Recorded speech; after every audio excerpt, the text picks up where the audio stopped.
سيدنا وحبيبنا وشفيعنا محمد صلى الله عليه وسلم وإلى أرواح أزواجه وذرياته وأصحابه ومن تبعهم بإحسان إلى يوم الدين وإلى أرواح والدينا ومشايخنا ولجميع المسلمين والمسلمات والمؤمنين والمؤمنات الأحياء منهم والأموات وخصوصا إلى مصنف هذا الكتاب شيخ لله لهم الفاتحة.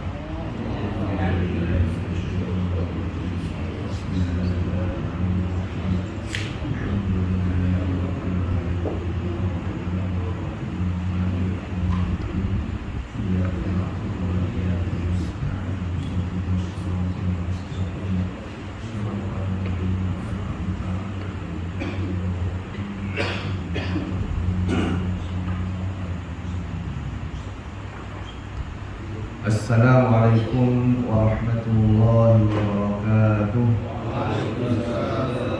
Alhamdulillahi rabbil alamin wa bihi nasta'in ala umuri dunya waddin. Allahumma salli ala sayyidina Muhammadin al-fatih lima ughliqa wal khatim lima sabaqa nasiril haqqi bil haqqi wal hadi ila siratika mustaqim wa ala alihi haqqa qadrihi wa miqdarihi al-azim. Subhana rabbika rabbil izzati amma yasifun wa salamun ala al-mursalin walhamdulillahi rabbil alamin. Tuan-tuan imam, tuan-tuan bilal, tuan-tuan ustaz yang saya muliakan, ahli jawatan kuasa surau yang dikasihi, tuan-tuan, puan-puan muslimin muslimat yang dirahmati Allah sekalian. Syukur, alhamdulillah, sekali lagi dengan limpah kurnianya kita dipertemukan oleh Allah Subhanahu wa taala pada pagi yang berbahagia ini dalam majlis ilmu. Mudah-mudahan ia memberi manfaat pada diri saya sendiri dan juga tuan-tuan, puan-puan muslimin muslimat yang dirahmati Allah sekalian. InsyaAllah pada pagi ini kita sambung kembali pengajian kita, yaitu kitab Hidayatul Hidayah. Atau imam tajuk mana? Sampai mana kita baca? Tak catat. Tak catat. Adab-adab tidur. Dah. Adab tidur dah. Adab semayang. Adab-adab mendirikan solat. Baik. Jadi pada pagi ini kita sambung pada adab mengerjakan solat. Qala al-musannif rahimahullahu ta'ala nafa'ana bi ulumihi fi darain. Telah berkata pengarang kitab ini, mudah-mudahan memberi manfaat ilmunya kepada kita semua di negeri dunia maupun di negeri akhirat. Adab mengerjakan salat. Apabila kamu selesai daripada bersuci hadas dan bersuci najis pada badan, pakaian, dan selesai daripada menutup aurat dari lutut ke pusat bagi lelaki, maka kamu menghadap kepada kiblat dalam keadaan berdiri serta merenggangkan di antara dua kaki dalam keadaan bersamaan dan berdirilah dengan tegak. Kemudian bacalah surah An-Nas sampai akhirnya dengan niat untuk membentengkan dirimu dengannya surah An-Nas tadi daripada godaan syaitan yang terkutuk, dan hadirkan hatimu dengan khusyuk dan kosongkannya hatimu daripada was-was, dan fikirkan di hadapan siapa kamu sedang berdiri dan dengan siapa kamu bermunajat, dan malulah sekiranya kamu bermunajat dengan Tuhanmu dengan hati yang lalai dan dada yang berserabut dengan was-was duniawi dan bisikan syahwat, dan ketahuilah bahawa Allah Ta'ala mengetahui segala isi hatimu dan melihat ke dalam hatimu hanya senya Allah menerima salatmu menurut qadar khusyukmu, khudukmu, tawadukmu dan tadarrukmu. Oleh itu sembahlah dia dalam salatmu seakan-akan kamu melihatnya ya Allah, dan jika kamu tidak dapat melihatnya ya Allah, maka sesungguhnya dia melihat kamu. Baik, ini adab mengerjakan solat. Jadi apabila kita telah selesai bersuci hadas besar maupun hadas kecil, serta membersihkan pakaian kita daripada najis dan juga badan, pakaian, maka kita menutup aurat. Aurat lelaki dari pusat hingga ke lutut. Baik, seorang lelaki dia dirikan solat hanya menutup pusat hingga lutut, sah tak sembahyang dia? Sah. Tetapi dari segi adab, tak ada adab. Tidak ada kurang adab. Kerana Allah telah memerintahkan kita, ya bani Adam khudhu zinatakum inda kulli masjidin. Ya bani Adam, hendaklah kamu menghiasikan diri kamu setiap kali kamu pergi ke masjid. Sama juga kalau kita pergi kenduri kendara, tiba-tiba kita pakai serai kain antara pusat hingga lutut. Orang kata orang ni tak betul. Apatah lagi kita menghadap Allah Subhanahu wa ta'ala. Jadi zaman sekarang ni zaman muda ni, kita lihat orang-orang generasi muda ni. Ini berlaku pada sebuah masjid solat Jumaat. Ini berlaku pada suatu hari solat Jumaat yang saya hadiri masjid itu. Dia pakai seluar paras lutut, bukan paras lutut lah, atas sikit daripada lutut. Kemudian dalam dia pakai track yang ketat tu, warna hitam. Dia kalau track shoot yang longgar tu lain. Ini dia pakai yang jerut. Dia punya peha apa semua ni dalam tu hitam. Lepas tu seluar dia paras ni, macam orang main bola punya. Dia pergi solat Jumaat. Sah tak solat dia? Sah.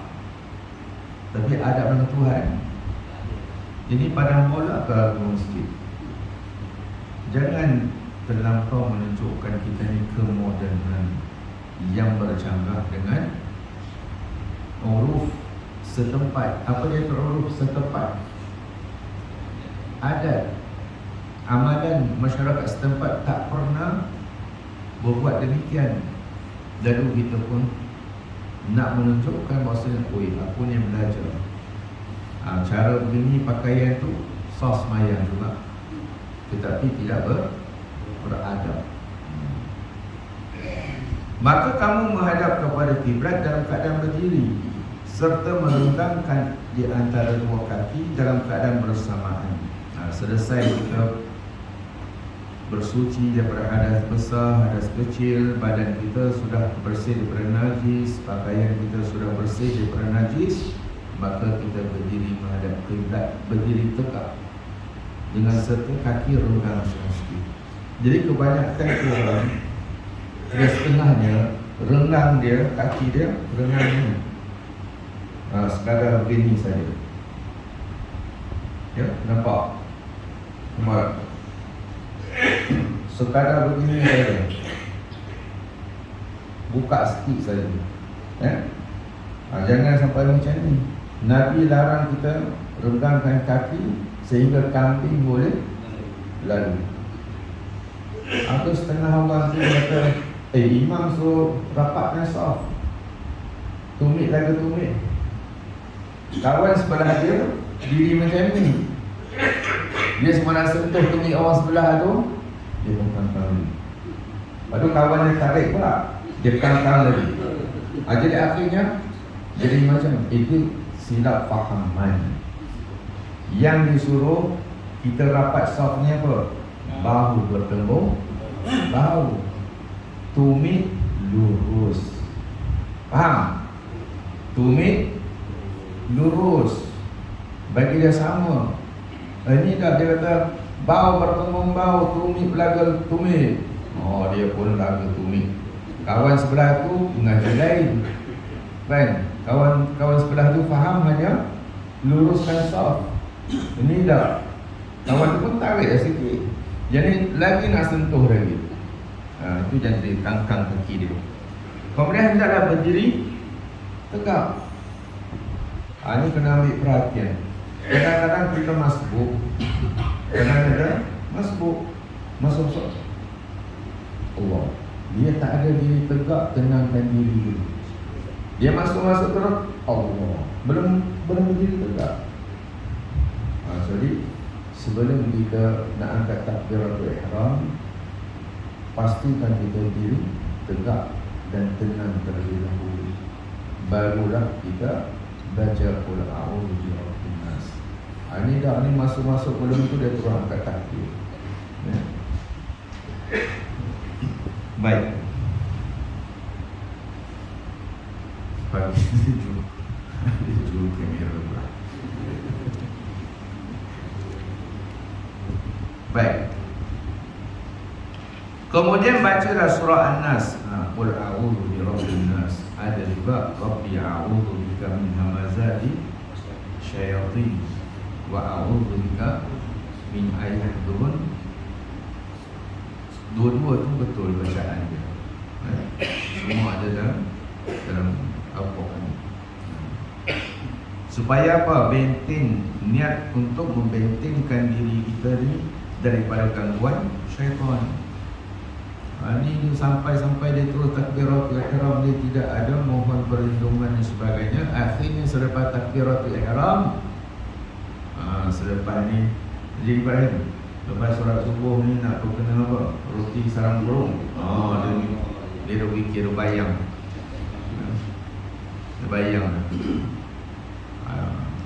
Sebab apa? Sebab kita tidak membentengkan diri kita. Dan hadirkan hatimu dengan khusyuk.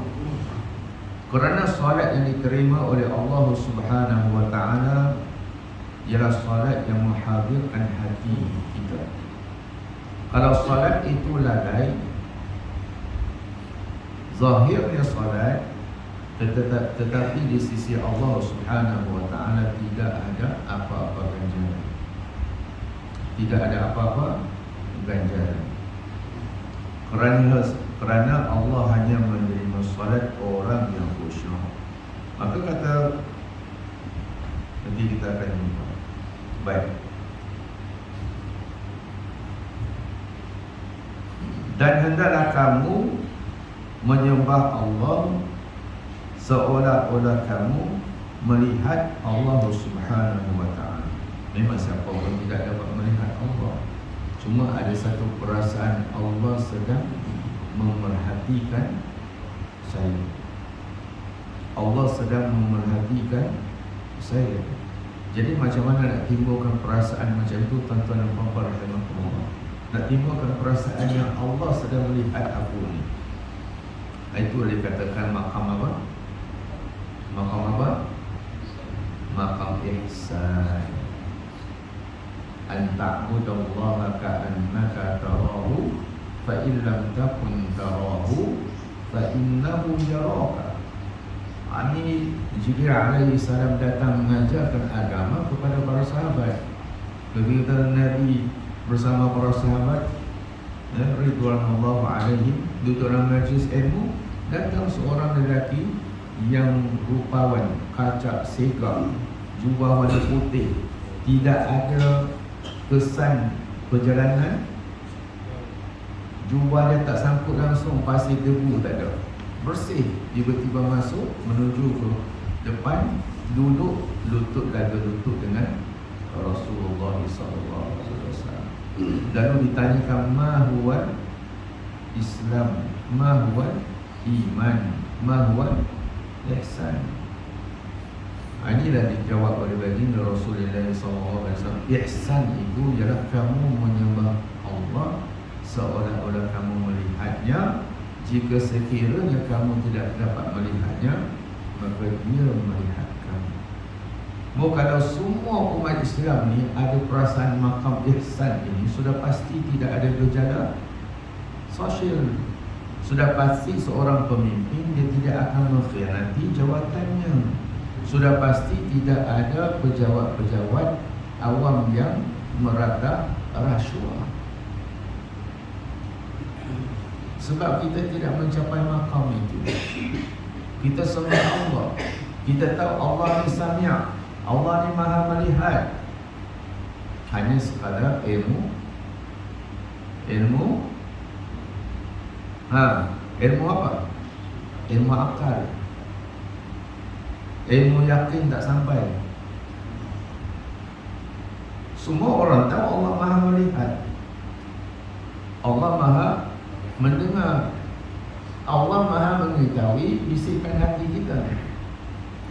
Bila kita kata Allah Maha melihat, Allah Maha mendengar, kenapa lidah kita ni bila kita bertutur kata seolah Allah tidak mendengar? Bila kita melihat orang lain ni seolah-olah Allah tidak melihat. Bila kita khianati amanah yang diberikan oleh Allah Subhanahu wa taala, seolah Allah tidak perhatikan kita. Ini kerana kita semua tidak memiliki maqam ihsan. Orang yang memiliki maqam ihsan, dia sentiasa merasakan Allah perhatikan dia 24 jam. Seumpama kita masuk sini tengok CCTV, ke penjuru sana duk perasan CCTV tu, duk rakam perbuatannya. Pergi hujung sana pun dia rasa begitu, pergi situ pun dia akan rasa begitu. Maka dalam solat itu hendaklah kita menghadirkan hati kita. Allah sedang melihat aku bermunajat, Allah sedang melihat aku, Allah sedang mendengar pengaduanku terhadap segala masalah yang kita hadapi. Baik.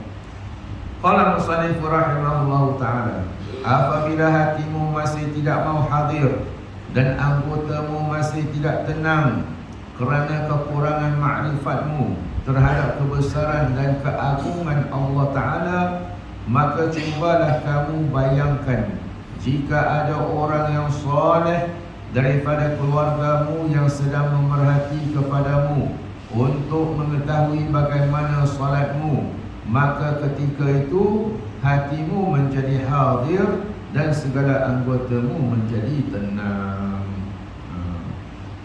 Jadi kata Imam Ghazali rahimahullahu ta'ala, apabila hatimu masih tidak mau hadir, hati kita masih duk meninau merata, hati kita ni tak mau hadir, duk ingat benda lain, dan anggotamu masih tidak tenang. Anggota tubuh kita ni sekejap-sekejap dia garu kepala, sekejap-sekejap dia betulkan serban, sekejap-sekejap dia usap janggut dan sebagainya, kerana kekurangan makrifat, tidak mengenali Allah Subhanahu wa ta'ala terhadap kebesarannya. Lagu mana kalau kita duduk depan agung ataupun depan VVIP, lagu mana? Diam. Kita rasa diam. Ini duduk depan Allah yang Maha Besar, Maha Agung. Tidak ada yang lebih Maha Agung daripada Allah. Tidak ada yang kebesaran lebih besar daripada kebesaran Allah. Kenapa kita tidak rasa kehebatan Allah? Kenapa? Tuan-tuan bapa rahimahullah, kenapa tidak rasa kebesaran Allah, kehebatan Allah itu bila kita berdiri di hadapan saf? Jadi kata Imam Ghazali, kalau masih hati tidak hadir, anggota tubuh kita masih tidak tenang, maka cuba bayangkan di penjuru sana ada seorang soleh sedang memerhatikan aku solat. Biasalah manusia ni, bila ada perhatian orang memahati dia solat, maka dia akan buat cara yang terbaik. Kalau kita solat di rumah macam naik kereta api express. Tapi bila solat kat tempat orang ramai, Masya Allah, tertib sungguh. Baca surah pun, lepas Fatihah pun yang panjang. Tapi bila solat sunat di rumah, Fatihah saja. Selepas itu tak baca surah kan, terus rokok. Jadi kita nak tahu kita ni munafik ke tidak? Kerana orang munafik dirikan solat yura'unan nas wa la yadhkurunallaha illa qalila. Wa idza qamu ila sholati qamu kusala. Ini firman Allah. Apabila mereka ni mendirikan solat diri dengan cara malas, yura'unan nas, untuk menunjuk kepada manusia bahawasanya mereka pun masih Islam.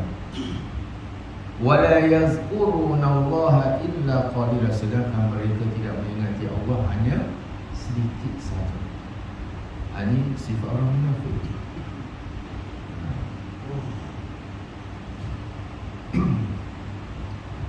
Kemudian kembalilah kepada dirimu dan katakan kepadanya, nia diri kita, jiwa kita, nyawa kita ni, dalam jiwa kita.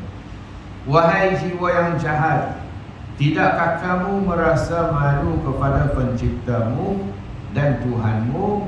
Kerana bila kamu bayangkan ada seseorang hamba yang hina daripada hamba-hambanya sedang memerhati solatmu, manakala di tangannya tiada sesuatu yang dapat merosakkanmu dan memberi manfaat kepadamu, kamu pula dapat mengkhusyukkan segala anggotamu dan dapat mengelokkan solatmu.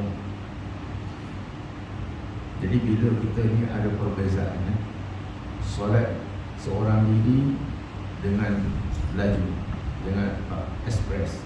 Bila solat depan orang ramai ni, dan ada orang, kita merasakan orang memperhatikan kita, lalu kita solat dengan baik, maka kita kembali pada diri kita. Wahai jiwa yang jahat, kita kata pada diri kita, wahai jiwa yang jahat, kenapa kamu malu kepada seseorang hamba yang seumpamamu? Kita ni sama semua tak? Sama, kita daripada setitik air yang hina. Semua ni kita ni hina. Yang mulia di sisi Allah hanya mereka yang bertakwa. Maka kita tanya pada diri kita, sedangkan hamba Allah itu yang kamu anggap dia sedang memerhatikan kamu ni dan kamu malu kepada dia, dia tidak ada kuasa, tidak ada upaya memberi manfaat, memberi mudarat kepada kamu pun. Kata Imam Ghazali, sedangkan kamu tidak malu akan Allah Subhanahu wa ta'ala. Tetapi kamu tahu kan bahawa dia, yakni Allah Ta'ala, sedang memerhati padamu dan kamu tidak mengkhusyukkan terhadap keagungannya. Apakah dia, yakni Allah Ta'ala, di sisimu lebih kecil dan hina daripada segala hambanya? Maka alangkah dahsyatnya kederhakaanmu dan kebodohanmu, dan alangkah besarnya permusuhanmu terhadap dirimu. Jadi kita tanya pada diri kita, yang selama ni kita rasa hebat Allah Ta'ala, kita rasa Allah ni maha agung ataupun tidak? Kita tanya pada diri kita. Dan rawatkanlah hatimu dengan cara-cara yang seperti ini.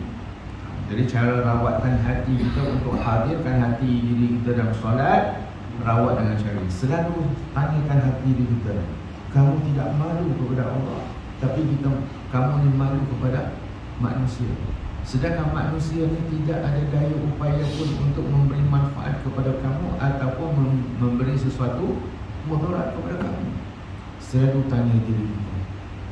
Lalu bayangkan kehebatan Allah Ta'ala ketika kita susah. ketika kita lemah, ketika kita sakit, Allah yang menyembuhkan kita. Dan kita ingat ketika kita susah, semua manusia lari daripada kita. Tidak ada siapa yang sudi bersama kita, melainkan Allah yang mendengar rintihan kita. Boleh jadi pada suatu masa nanti keadaan khusyuk akan hadir bersama di dalam solatmu, dan sebenarnya tiada apapun bagimu daripada solatmu itu kecuali sekadar yang kamu dapat tadabbur pada niat solat itu. Jadi bila lama-lama kita rawat diri kita, kemudian kita bayangkan makna dalam hati kita bacaan setiap yang kita baca dalam solat ini, kita terjemah dalam hati kita. Lalu kata Imam Ghazali rahimahullah ta'ala, barangkali suatu hari nanti hati kamu akan hadir ketika kamu dirikan solat. Dan sebenarnya tidak ada apapun bagimu daripada solatmu, yakni tidak ada apa-apa ganjaran daripada solat kamu itu kecuali sekadar yang kamu fahami, dapat tadabbur padanya. Adapun solat yang kamu kerjakan dalam keadaan lalai dan lupa, maka ia sangat memerlukan kepada istighfar dan kafarah bagi menyempurnakannya solat itu. Sebab itu Allah Subhanahu wa taala berfirman dalam Quran apa? Fawailun alladzina hum solat tak? Orang yang dirikan solat, Allah berfirman fawailun lil, neraka wil bagi orang yang dirikan solat. Siapa mereka orang dirikan solat yang dicampak masuk neraka wil? Alladzina hum bi solatihim sahun. Sahun tu apa dia? Sahun tu apa? Lalai. Lalai ni ada dua. Ulama mufassirin meletakkan lalai ni dua.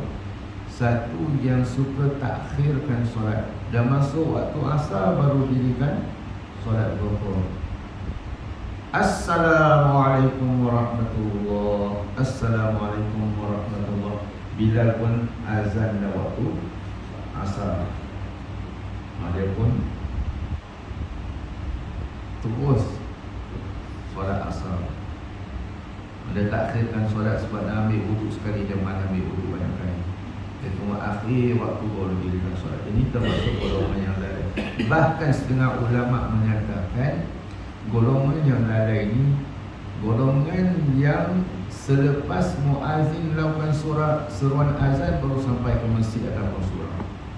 Termasuk golongan yang lalai. Nak jadi golongan yang tak lalai, 10 minit sebelum azan dah ada di rumah Allah. Dia berat tu kalau kata betul lah.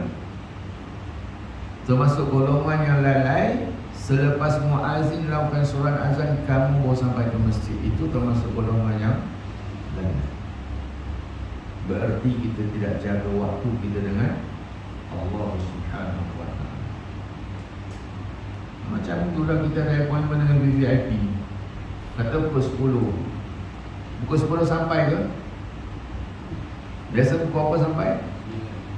Pukul 9, 9.30 dah sampai dah.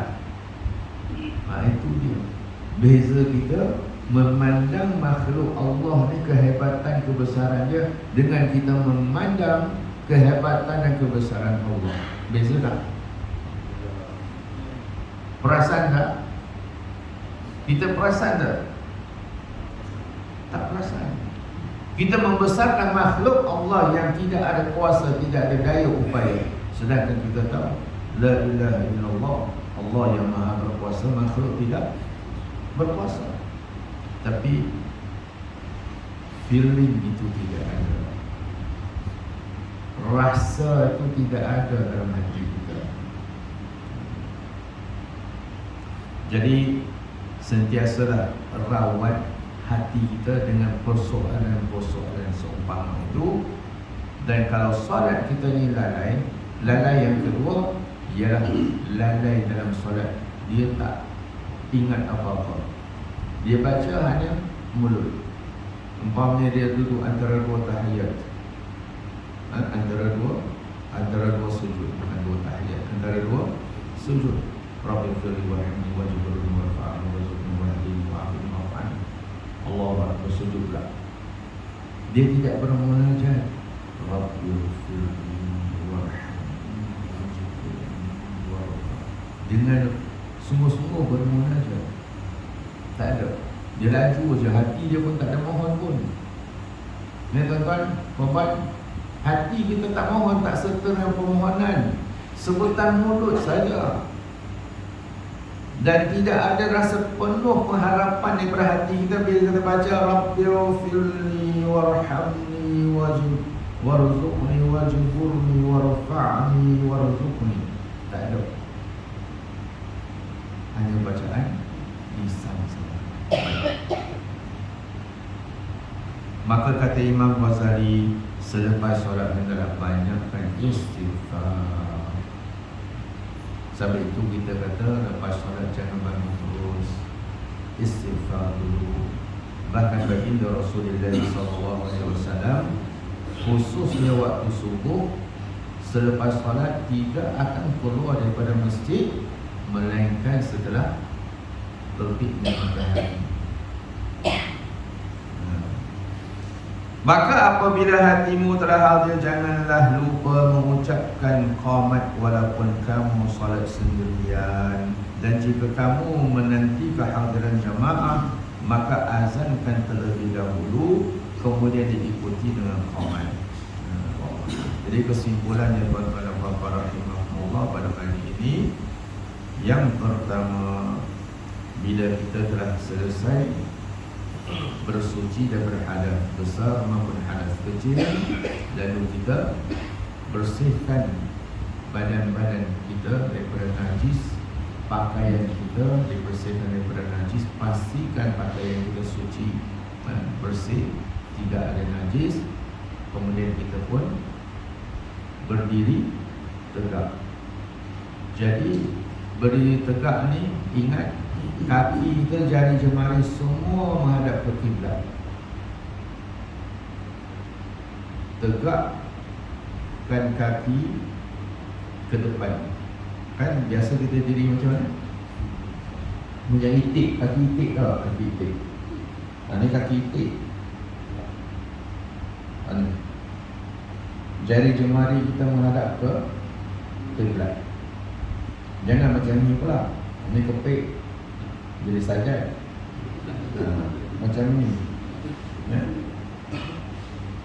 Jari jemari menghadap ke kiblat. Agak-agak ni berapa ni? Berapa inci? Lebih kurang macam tu saja. Jangan. Jadi selepas ni janganlah cuba nak sentuh orang sebelah kaki ni. Kalau kawan tu tarik, kita buka lagi. Jangan. Yang disuruh bahu bertemu bahu, tumit lurus. Jadi perhatikanlah ni. Macam mana kita nak perhatikan tumit ni? Tumit ni bagi garisan, bukan tengok depan. Bukan nak luruskan saf, bukan jari depan, tetapi tumit. Pasal apa guna tumit? Kerana tumit semua tak ada yang terpanjang. Jadi kalau jari kaki depan, ada yang panjang, ada yang, itu cara yang betul. Dan kemudian selepas kita berdiri tegak, lalu yang keempat kita baca apa? Surah An-Nas, ataupun baca Rabbi a'udhu bika min hamazati syayatin wa a'udhu bika Rabbi min ayahdurun. Kemudian hadirkan hati kita.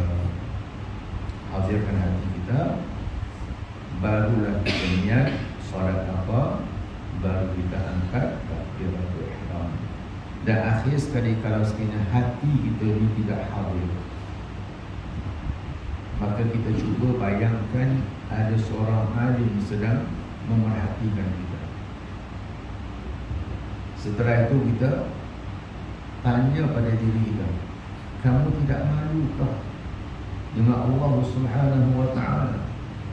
Kamu malu dengan seorang makhluk yang tidak ada daya upaya pun nak memberi sesuatu padamu dan memberi kebaikan padamu ataupun sesuatu kemudaratan, sedangkan Allah Maha Pemberi, Allah Maha Berkuasa.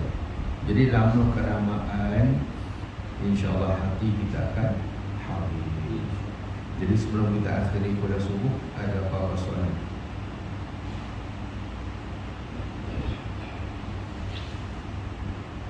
Ada soalan? Ada. Inna Allah wa malaikatahu yusalluna 'alan nabi ya ayyuhalladzina amanu sallu 'alaihi wa sallimu taslima. Allahumma shalli 'ala sayyidina Muhammadin al-fatih lima ughliqa wal khatim lima sabaqa nasiril haqqi bil haqqi wal hadi ila siratil mustaqim wa 'ala alihi haqqa qadrihi wa miqdarihi 'azim. Salatan taftahu lana abwaaba al-huda wa taysir wa tughliqu biha 'anna abwaaba asy-syarri wa ta'sir wa takunu lana biha waliyyan wa nasira. Anta waliyyuna wa maulana fa ni'mal mawla wa ni'man nasir. Subhana rabbika rabbil 'izzati 'amma yasifun wa salamun 'alal mursalin walhamdulillahi rabbil 'alamin. Subhanakallahumma wa bihamdika asyhadu an la ilaha illa anta astaghfiruka wa atubu ilaik. Bismillahirrahmanirrahim. Wal 'asri innal insana lafi khusr illa alladhina amanu wa 'amilus salihati wa tawassaw bil haqqi wa tawassaw. حبيبي يا شافعي يا رسول الله